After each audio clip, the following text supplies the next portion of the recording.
And a chocolate croissant, please. And a chocolate croissant. And that. Actually, let me see if I have your chocolate croissant. So we are talking about Betsy DeVos. I'm mad that she's allowed near the White House. I can't stand her. I call her by her first name. Just Betsy. Yeah. First name basis with the people I hate or the people I love. Oh, that's a good philosophy. Yeah. So you never know which one it is. There's Amal, but then there's like Mark. And then Betsy. Which Mark are you talking about? Zuckerberg. Oh. I mean, Mark Twain, he's a G too. We love a good Mark Twain. And the library. Yeah. It's a great library. But, so, Betsy She cut $7 billion from the Department of Education. And she gutted funding for the Special Olympic Games, which, if you weren't aware, are actually going on right now in the United Arab Emirates. Yeah. So that's a good timing. So, and she had to, like, go to Congress and, like, defend this new budget for the 2020 fiscal year. And her, like, defense mechanism was just, like... As a person or for her argument?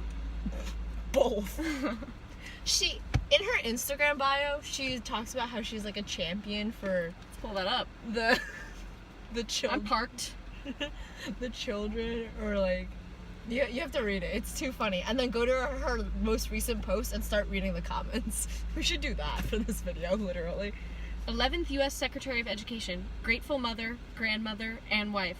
Lifelong advocate for children and better schools. Now click on her most recent Now, post. Click on her most recent post. The unedited version of that is loving and lifelong advocate for white Christian children and more privatized schools that are less accessible to poor people. Charter schools!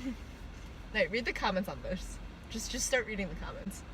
She went to an art exhibit. With students with disabilities and explain how art is super important. And all the comments. Let me read a few. The clean ones.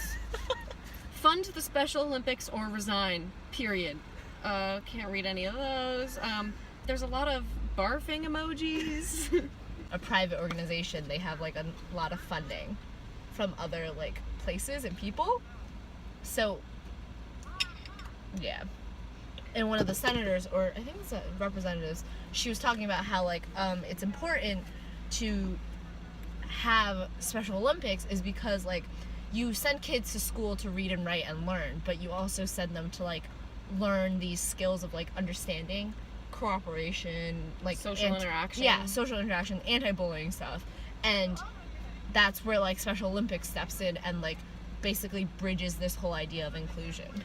Yeah, and actually, I was scrolling through Facebook the other day, and the Humans of New York page is actually at the Special Olympics in the UAE right now, interviewing both, like, coaches and athletes, and just, like, every single one of them is just, like, about how the Special Olympics has, like, completely changed their lives.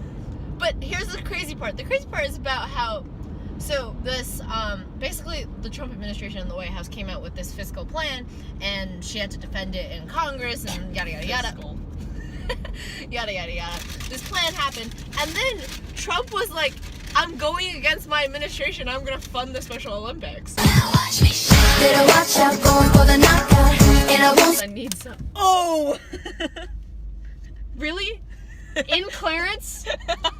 Clarence, I love you.